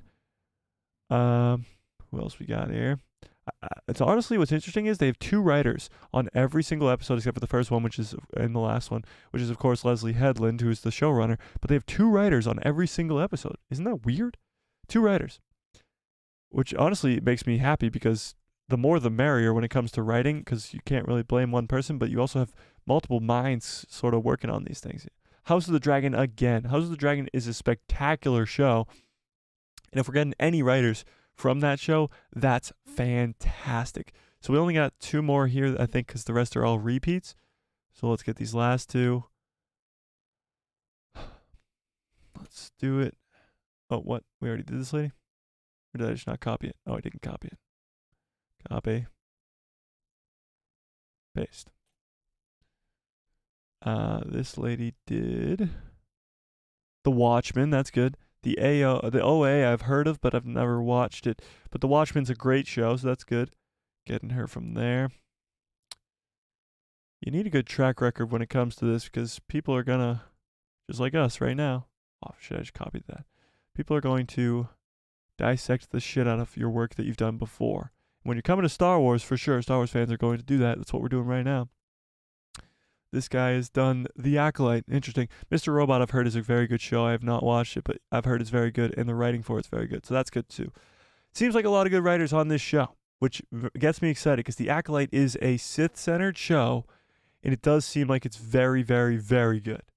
So a lot of Jedi are involved. The Force is involved. The Sith are involved. Sign me up. The Acolyte sounds incredible, and I can't wait to see more. Let's keep reading some of that article, though. So, plenty of these names are news to us, so let's try to break it down. Headland is obviously the captain of the ship. She created the series, is the showrunner and executive producer. I'm trying to take everything that Leslie Headland has said in the past and just leave it in the past. It was so many years ago that I really, really don't want to deal with it at all, and I want to get hyped up for this series rather than kind of shit on her. So, she created the series, she's showrunner, she's executive producer, she also wrote and directed the pilot. Jason is also an executive producer on the series and doesn't have any IMDb writing credits since 2018 in the show Heather. He co-wrote, all right, this just goes through what we just did. So a bunch of them are House of the Dragon, a bunch of them are whatever. And that was kind of the information that we got right there. It's 8 episodes, just like Ahsoka, hang on one second.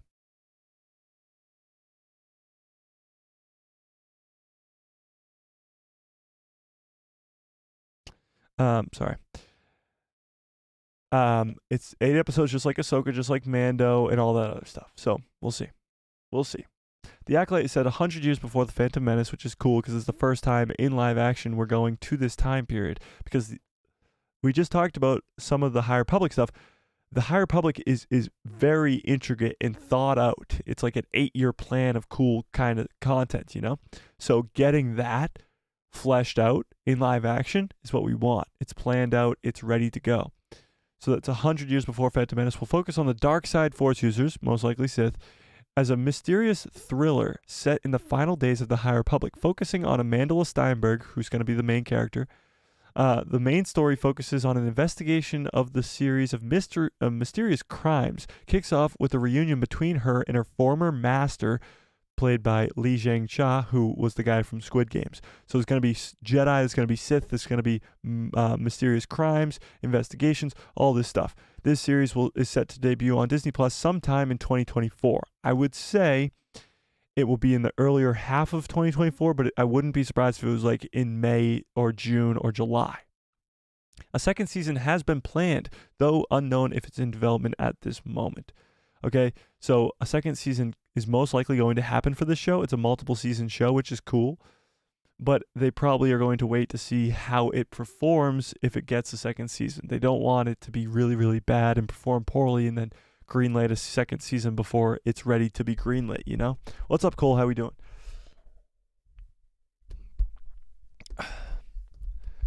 Keto, what's up? How we doing? All right, let me check on the chat. Okay.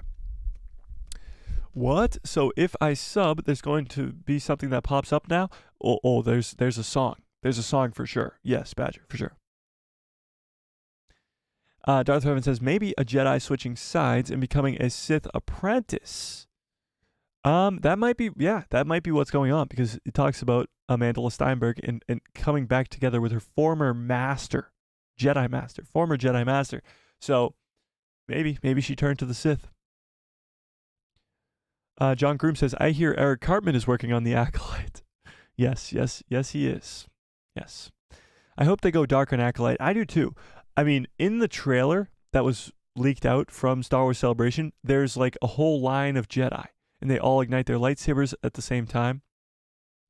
And there's like 10 of them in a row, or 8 to 10 of them in a row, that all have different colored lightsabers. They're all Jedi, and they're all standing ready to fight something crazy. So that'll be really, really cool. Yeah, I do hope they go dark as well.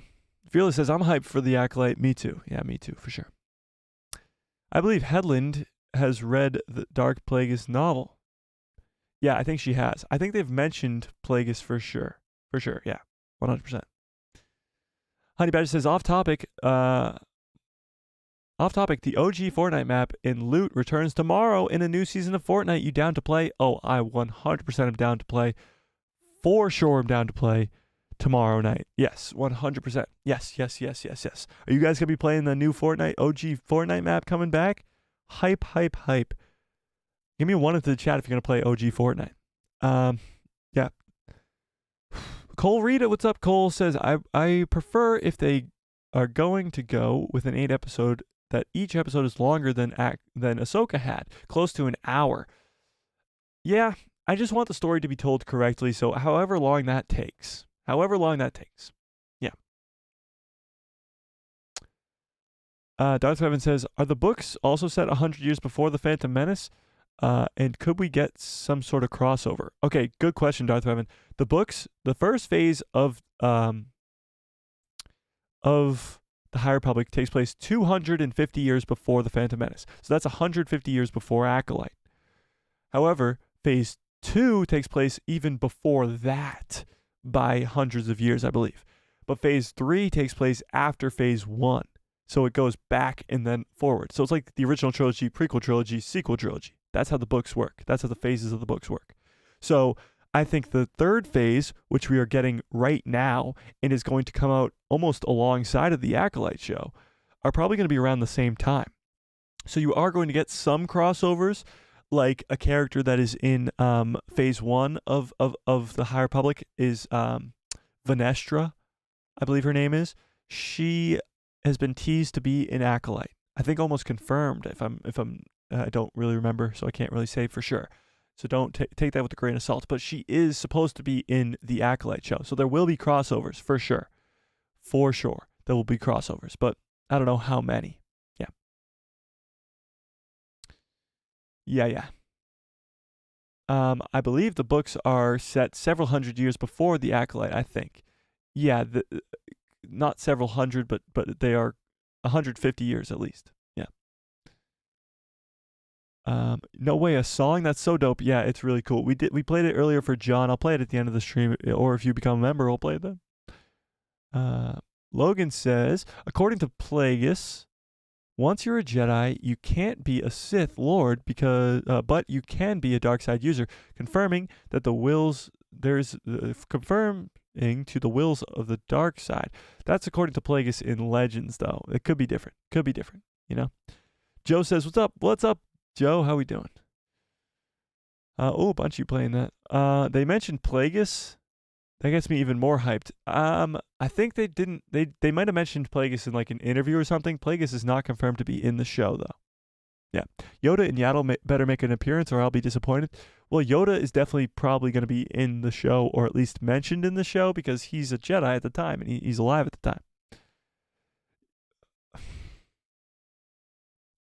Pal Joe says, "I'm doing well, Mike. How about you?" Honestly, I'm not doing good, but that's a different story. Okay. Ian says, I think Amanda's character has a sister who became a Jedi, but Amanda's character doesn't. Yeah, Ian, those are from really, really old reports. Really, really old reports. Now, we don't know if those are still true. We don't know if that's going to still happen. But I would love to see that still happen. Yeah, so the old reports were that they were twins. They get separated because one's force sensitive, or they're both force sensitive, but one's too old. They're at this village. This village keeps getting. I don't know if those leaks are still true.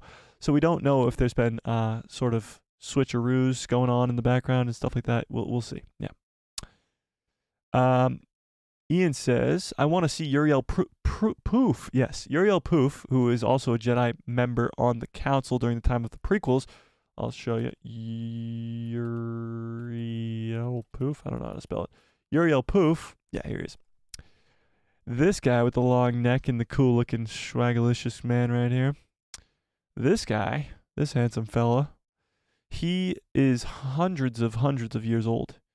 He's a little bit younger than, I think he's 400 years old during the time of the prequels. So he will be alive during Acolyte. So we'll see from there. Did I lose? Oh, okay, we're good. So we'll see if Uriel Poof is in this show as well. I'm sure he'll get kind of an appearance. Oh, there he is in the High Republic. He's in the books. So So there you go. Yeah. Um, Honey Badger says, "Let's go! I'm so hyped to catch some dubs on the OG map, Mike. I am too. That'll be fun." Your pal Joe says, or should I say, Darth Salty Nut Roll? Yes. So if you guys weren't here on Tuesday, I mentioned this earlier in the stream, but I am now, my official Sith name is Darth Salty Nut Roll. Okay, it's a long story. If you want to know the story, it's just the Salty Nut Roll. Okay, it's a Salty Nut Roll. Okay, and that's my Darth name. So my Sith Lord name is Darth Salty Nut Roll. I had to write it down because I knew I would forget, but yes, I knew you guys wouldn't forget. Honey Badger says, "I'm sorry you're not doing well, and hope you start feeling better, man." Yeah.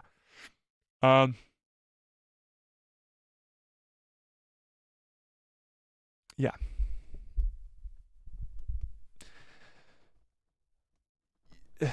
Yeah. I'm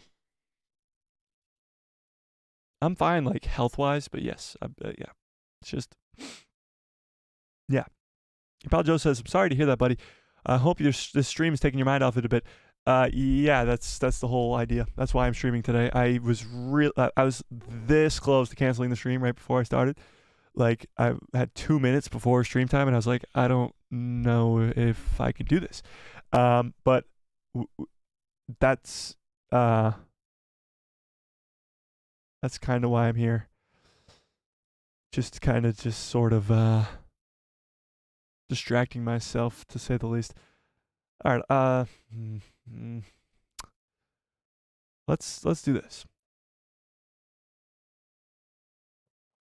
Can I get some good cups full orders in the chat? John Groom says, if you had canceled, I wouldn't have become a member. Yeah, John, I do appreciate it a lot. I do appreciate it a whole lot. And Cole, I appreciate that too. I do appreciate it for sure. Thanks, Joe. I do appreciate it. All right, yeah, I'll just shoot it to you straight, I guess. I don't know if I can even say it without... yeah.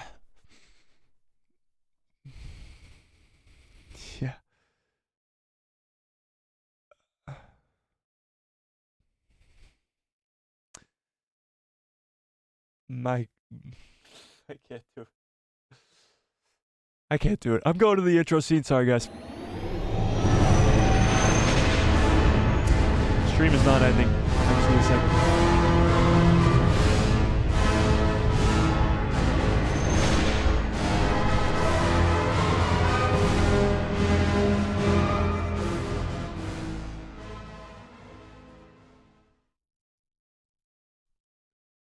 Stream is not over. I just, damn it. I was doing so good. Thanks for the hearts, guys. I truly appreciate it. Thanks, Ian. I appreciate it. Let's talk about something else. Yeah, no, we were distracted good. We were distracted good for a while. The beginning of the stream was tough too. I'm gonna do it while you guys can't see my face. Yeah, my grandmother, she passed away this morning. Yeah, so it's been a tough day, to say the least. Let's run that intro back.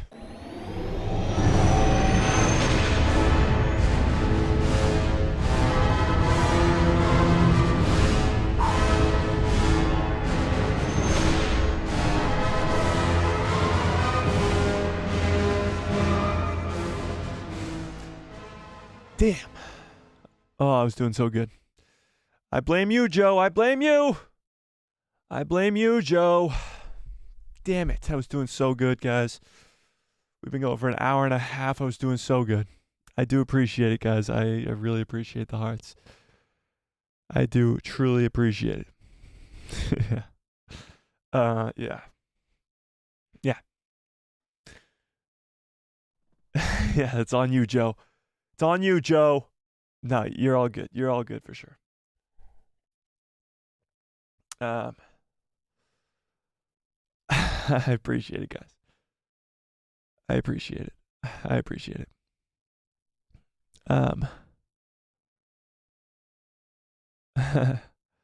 Yeah, for sure. For sure. I appreciate all you guys. Let's talk Acolyte so I can get my mind off of it. Fuck. It was nice.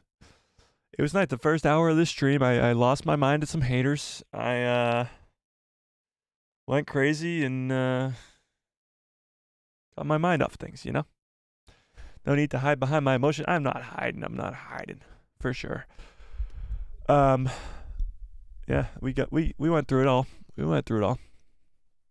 Thanks, Raheem. Thanks. Yeah, for sure. From Germany, nice, Fearless. What's up from Germany?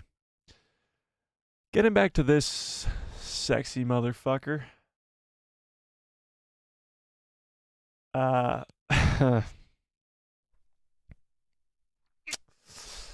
okay. So, damn. Shit. We did it. We did it. Thanks, Tony. I appreciate it. Don't see how we can avoid a Yoda in the Acolyte. I don't either. I don't see it either. I don't see it either. Sexy giraffe, yeah. Alien, for sure. I don't see how we can avoid Yoda. Yoda or Yaddle or Uriel Poof for that matter. If we're going, that's the thing. Is Acolyte going to go to Coruscant? Is it going to see the Jedi Order? Is it going to see all those sort of characters that we know? Because that's the thing. Unless you've read the High Republic, like Anthony, or I mean, I've only read the first phase. Unless you've read those books, you don't know those characters. So you won't know them if they show up. You need a familiar face. And I get getting new characters in Star Wars, and Acolyte's going to have a whole cast of new characters. But it's more like... Oh, thanks, Raheem. I appreciate it. How many years... Oh, years back is Acolyte? 100 years, I believe. Or is it 150? 100 or 150 years back from the Phantom Menace. So Yoda will still be alive, Uriel will still be alive, Yaddle will still be alive, but that's it. That's it from characters. Actually, hang on. Can we see Plo Koon? Plo Koon would be interesting. How old's Plo Koon? I don't think so. How old is Plo Koon? Plo Koon... Oh, Plo Koon's 385 years old? 385 years old? That's crazy. I did not know that, but yes, Plo Koon could be... Wow. We could be getting Plo Koon in the Acolyte. Oh, huge. Very generous $2 holler from Honey Badger. First super chat on the live stream. I very much appreciate that, Badger. I do. I truly appreciate that. I can't wait for you to become a member as well. That is awesome. Thank you very much. I appreciate it. I didn't know that, Jessica. I did not know that Plo Koon was 385 years old. That's crazy. That is crazy. That's wild. That's wild. Honey Badger says, I didn't write a message and I can't find the members badge. Oh, all right. I'll walk you through it. All right. So let's go to the live stream here. I'll walk you through it. So if you go to the live stream, I'll walk you through it. Oh, that's me saying I'll walk you through it. Oh, ad blocker thing. I got to get rid of my ad blocker because YouTube's cracking down on ad blockers. You click on the description of the video. This thing right here. On the phone, it looks a little bit different, but there's still a description of the video. Click on the description, and then this first link right here. Become a member. You click on it, and you get a page that looks like this. You get 3 different tiers. A Knight tier, a Padawan tier, and a Master tier. A Padawan tier is 99 cents. They all come with these cool badges. They all come with instant access to giveaways and members-only Discord and priority comments and $10 at least off of merchandising. But when you get the $5 tier, you get a little bit more. You get members-only live chats. You get $15 off merchandising. And with the Master tier, after 1 year of the Master tier, you get a free lightsaber. A free lightsaber after 1 year of the Master tier. So that is also very, very cool. So because it's $10 a month and you guys are supporting me at such a great length, $10 a month for 12 months is $120, so I'm giving it right back to you guys in the form of a lightsaber, and of course, I'll play some games with you. So that's the cool part of getting the $9.99 tier, but if you don't have enough loot or don't have enough money, 99 cents is the best way to support the channel for sure. Yeah. Yeah. That is very cool, for sure. And that's how you become a member. And oh my God, Ian with a very generous 5 of German money, or no, sorry, of UK money. That was who was from Germany? Who was sending me love from Germany? Who was sending me love from Germany? Oh, Fearless, yeah. Ian from the UK crazy currency that he has sends in the 5 currency of that choosing and says, "Have a drink on me, Mike. If you do drink, I don't drink, but I'll drink out of the good cup that follows orders for sure." Thank you. I very much appreciate it, Ian. Means a lot. Truly does. Your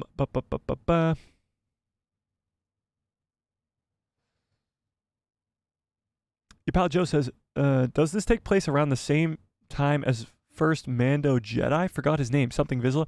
Tar Vizsla. So no. Tar Vizsla is thousands of years. At least 1,000 years. So he's 1,000 years before that even. He's a long time before. Yeah. Your pal Joe says, yo, I'll be on that master tier soon, bro. Oh, that's cool. Mike Knight, what's up? Mike says, what's up? How we doing? Joe says, that's some value right there. I think it is. I think it's a cool way to kind of drive members, obviously, but also sort of, give back, because you guys should, for supporting me like that, you should, get back, Ian says, I think Mando Jedi Tar Vizsla was over 1,000 years ago. Yeah, he was over 1,000 years ago for sure. How incredibly Canadian of you. Who, me? Oh, Ian. I don't think he's Canadian. Your pal Joe says, I'm just going through something similar. It's a bit intensive. It's all good. Oh, insensitive. Oh, no, you're good. You're good. No, Keto, you're fine. I get you, Keto. I 100% get it. Don't worry about it. Am I Canadian? Actually, yes. I'm not in Canada, but I am technically French Canadian. It is true. But I'm not in Canada. No, I am not. I believe I'm half French Canadian. I don't even know. Yeah, Joe. Yeah, Joe's Canadian. I knew that. I knew that for sure. All right, let's, did we finish this? Oh, yeah, we did. Okay, we finished the Acolyte news, right? All right, we got any other news going on here? Where was I born? I was born right where I am. The US of A. United States of America. Cole says, I don't remember where you said that, but I do remember it at some point. I don't know what you're referring to, Cole. Oh, are we talking about the Darth Salty Nut roll? Or what? I'm from Toronto, but I'm half French Canadian. Well, there you go. I'll explain the Darth Salty Nut roll, okay? So I believe it was Cat's Paw, who is a amazing member of the channel. Cat's Paw was in the last stream. She's not here tonight, but that's okay. Oh yeah, that I was part Canadian. Yes, I am, technically. Yeah. So we're going over the Darth Salty Nut because Honey Badger wanted me to explain it anyway. Hang on 1 second, guys. Sorry. Okay. Last stream, it was brought up about some salty nut bar, salty nut roll, whatever, and it made me laugh so hard.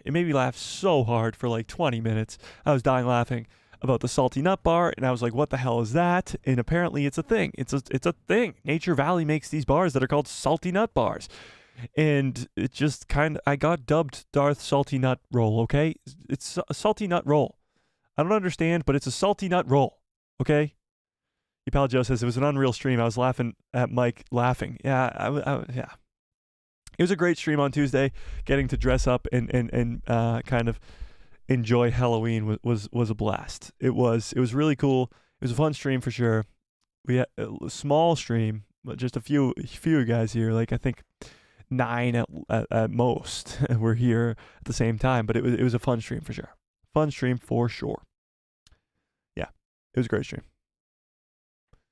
But yeah, Darth Salty Nut Roll merch will be coming soon, I'm sure. Because it's crazy. It's crazy. All right, do we have any other Star Wars news going on? Let's look it up. Star Wars news.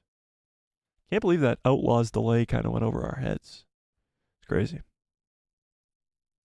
The Young Jedi Adventure just keeps on coming. The Young Jedi Adventure keeps on coming. It's crazy. There's more and more episodes. Yeah. Fearless says, damn, I missed that stream. Gotta watch it later. Yeah, you should. It's fun. It's a fun stream. John Groom says, do you think Ezra and the Ghost crew will play a big role in Mando Season 4? No. I don't think so. I don't think those paths will cross until like the end. The end of either that season or Ahsoka Season 2. Because they'll, of course, be together when you lead into the movie. But it's a whole, like, you gotta have Din Djarin and Grogu go on an adventure. Now, the Ghost crew can maybe show up at the end of that adventure, but it would be kind of overshadowing Din Djarin and Grogu in their adventure. What a lot of people think happened in Mando Season 3 with Bo-Katan, that would kind of be happening again in the form of Mando Season 4 if the Ghost crew was in there. I think Ezra would definitely overwhelm the audience when it comes to The Mandalorian Season 4, so I doubt they'll do that. But I think maybe towards the end of the show, yes. Yeah. Your pal Joe says, yes, I'm 100% on board on the Darth Salty Nut Roll merch. Yeah, it'll be great. I'll come up with something. What would a salty nut roll even look like? A salty nut rolling down a hill? In a hood? Ian says, can't believe Loading Greatstorm is going to be in Young Jedi Adventures. Is he really? I did not know that. That's cool. Cole says, I mean, Columbia put out a Star Wars line of clothing, but I am buying overpriced orange bodysuit? No, I am not. What are you talking about? Oh, yeah. For the NASCAR thing, I did see that. But yeah, no, I'm definitely not buying that either. Joe says, where do you think Ezra's role is going to go from here on? We know what happens on Peridia. But what do we think Ezra's doing? Oh, you mean like from here on out? Well, I think Ezra's going to be very, very integral in this whole Thrawn war, this whole Heir to the Empire thing. But I think he'll train Jason Syndulla while he's at it. I think he will maybe come into contact or face-to-face with Luke Skywalker, which would be insane. I hope he comes face-to-face with Grogu so that he can say, oh my god, it's a baby Yoda. Amazing. I posted this on Instagram weeks and weeks ago probably, but it's gotten so many likes and so many people are like, no, don't do that. And it makes me want it to happen even more. But this is funny. Let's find it. Where is it? Where the hell is it? Where is this post? It cannot have been that far. Hang on. Where is this? Oh, there it is. So yeah, it's got 60,000 likes right now on Instagram. It says, with Ezra being back in the main galaxy, the chances of us hearing someone say, is that a baby Yoda, are now very high because, of course, Ezra knows who Yoda is, and Ezra knows that baby Yoda would be awesome. And like, you got cool comments like this, like, if Disney would allow that, totally something Ezra would say, hilarious. And then you got more people in the chat, because there's a bajillion comments here of like, that would suck, why would they do that, blah, blah, blah, blah. And it's funny to see people like that. But the majority of people, I think, in the comment section of that post are think it would be funny. I think it would be hilarious. I think it's right on board with Ezra's character. It's something he would say for sure, and it would make so many fans laugh hysterically. So I hope it happens. But yes, I think Ezra's character going forward, I think it'll be a very big part of taking down Thrawn because of his past with Thrawn, knowing Thrawn probably the closest of anybody. Already in Ahsoka Season 1, Ahsoka was already having to ask Ezra for help when talking about Thrawn, and I'm sure that won't stop after. So Ezra's kind of got the most to know about Thrawn, so whenever they fight him, he's going to be the guy to go to, you know? Logan says, Mike, how much money does the Acolyte have? Will it have enough to go do something like Coruscant? The Acolyte does have a big budget from what I remember. I think it was a really big budget because it's lightsabers, it's a lot of Jedi, it's some Sith. It's going to be a big budget show. Coruscant, I don't know. I mean, they pulled off Coruscant in Ahsoka, in Mando, but it's small scale. You can do Coruscant and have it a little bit smaller. Like, Kenobi gave us the Jedi Temple. Mando Season 3 gave us the Jedi Temple. Like, there's ways to get around it without showing us the whole vast extent of Coruscant with a lower budget. But yes, I think Acolyte does have a pretty good budget. Ian says, I got an idea from Star Wars Meg's channel that I recommend, that the Acolyte has the biggest budget so far. Let's look it up. I'm sure we could find something about this. The Acolyte budget. The Acolyte budget. Disney unveiled the staggering pre-production cost of the upcoming Star Wars show. All right, here we go. The pre-production cost was $50 million. Holy shit.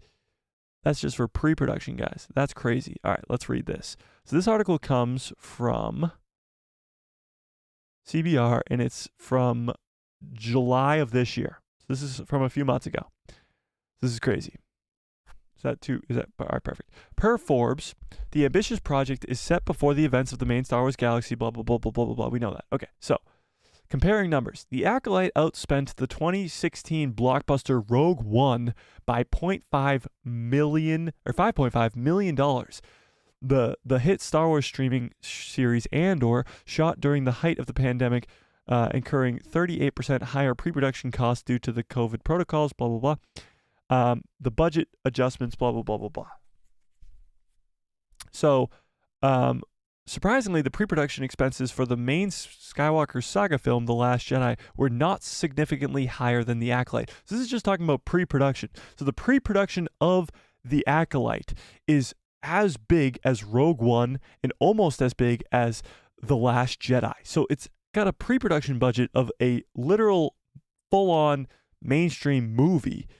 So that means the budget itself is going to be enormous too. So what sets the Acolyte apart from it is the unique time period. It takes place approximately 100 years before the events of The Phantom Menace, in an era where there's supposed to be peace throughout the galaxy. But that's not what's going to happen. Does it go into... All right, so it doesn't go into what the sort of budget total will be, but just based off of the pre-production budget there, I would guess it's probably going to be one of the highest budget shows, for sure. 100%. Yes. Yeah, that's crazy. That's literally just the sets, the actors, and the writers, as far as I'm aware. Yeah, so pre-production is pretty much just that. It's the sets, it's building the sets, so the sets are probably enormous. It's also like the pre-viz stuff and all the with the volume and other things, like pre-visual things. But we'll see.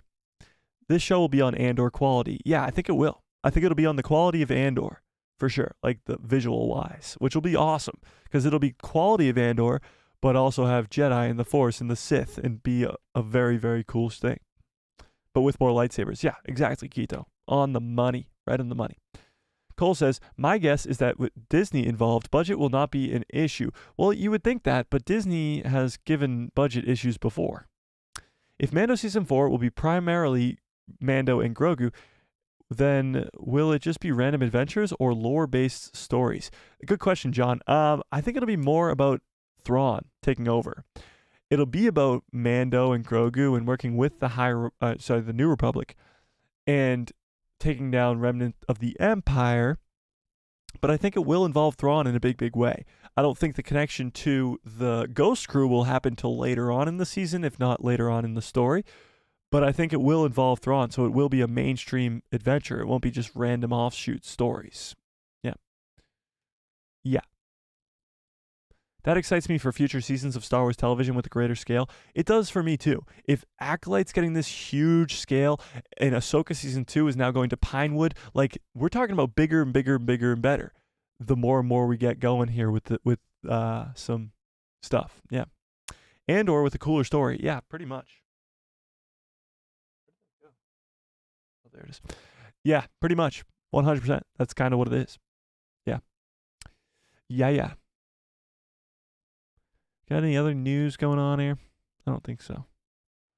I think I'm going to get on out of here pretty soon here, except for, of course, the new High Republic phase, which we talked a little bit about. I like Andor too. No, 100% I like Andor, but I'm saying Andor would have been so much better if it was, you know, lightsabers in the Force. Just kidding. Your pal Joe says, if that's the case, I'm pumped. Oh yeah, I'm ridiculously excited about it. If the show is about Sith and Jedi, the story is automatically will be better. Yes, I agree. I think Sith and Jedi, come on. No joke. I love it. I love it too, man. Oh, you mean you love Andor too? Yeah, there's a lot of love for Andor, and I'm not an Andor hater by any means. I liked Andor. I enjoyed Andor a whole lot when it came out. And I can't wait for Andor Season 2. Andor Season 2 could be extremely good. But this is going to be on the quality of Andor with Sith and Jedi. And Sith and Jedi are up my alley. I fucking love Sith and Jedi, so let's get some more of that. Let's get some more of that for sure. For sure. All right, guys. I think I'm going to get on out of here. An hour and 50 minutes is quite a nice lengthy stream for me. I think I'm going to get on out of here. I don't think there's going to be a video tomorrow, guys. I'm going to be completely honest with you. I just am not going to make a video. So watch out for a video maybe on Sunday, but we're, of course, doing the live stream on Saturday. And watch out for that, of course. Maybe some shorts tomorrow, if not Saturday. Might just take the day off tomorrow, but we'll see. All right, so I'm going to get on out of here. You guys are the absolute best. The greatest community in the entire fandom is right here on this channel. We hit 3,000 subscribers, which is incredible. So thank you to all of you guys. You guys are just amazing. It is very cool to come and get here for 2 hours and kind of just, you know, nerd out with you guys for a while. And having you guys be active in the chat is incredible. Huge shout out to you guys, Honey Badger and Ian, for those very generous super chats. And of course, let's do it again. Let's roll it back for good time's sake. John Groom, welcome to the people who love Star Wars.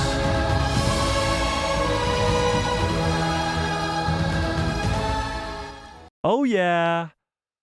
12 members, I believe we are up to now, and it is very fantastic, and I appreciate all 12 of you wholeheartedly, but I appreciate everybody else who isn't a member, who isn't able to for one reason or another. I appreciate you guys just sitting here and watching and nerding out with us as well.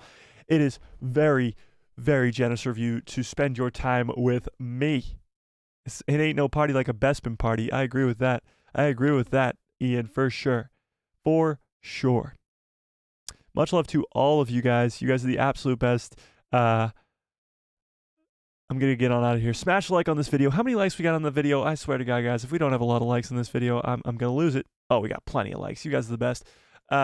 Smash a like on this video if you liked it. Hit subscribe and hit that bell so you get notified every time I post a video. Thanks for the hearts, guys. I do appreciate it. And my pretty face will show up in the recommended feed of yours. Yeah, that is quite the cool membership song, isn't it? You know what, John? Just because we love you so much around this channel, John, and you're awesome and became a member today, you getting the song a third time. John Groom, welcome to the people who love Star Wars.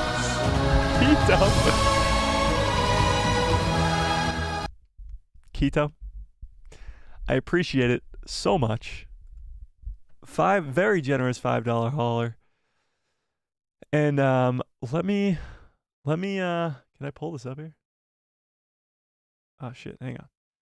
It's very, very generous, and I'm gonna see if I can pull it on screen, because this is hilarious. Hang on. What the hell? Hang on, Keto. Very generous $5 hauler. Can I pull it? Let's see. Very, very generous. Can I pull it on screen? Can I put it on screen? Let me put it on screen. I guess I can't put it on screen, but Keto said he just farted. So just wanted to let you guys know that. And Keto just wanted to let us all know that. It's very, very generous, and I do appreciate it a whole lot. So thank you to all you guys who super chatted, all you guys who sat here and watched me for just the last 2 hours. I do appreciate it. And John Groom for becoming a member. Hope you and may the force be with you Where's that stupid button?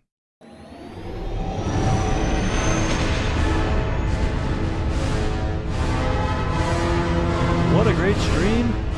What a great show. What a great stream. You guys are the absolute best. Greatest Star Wars fandom is right here on this channel. The people who love Star Wars, you're all a member. Don't worry about it. But some of you are just more members than others. It's okay. It's okay. It's okay. I hope you have a great rest of your evening, a great rest of your lives. And good night, everybody.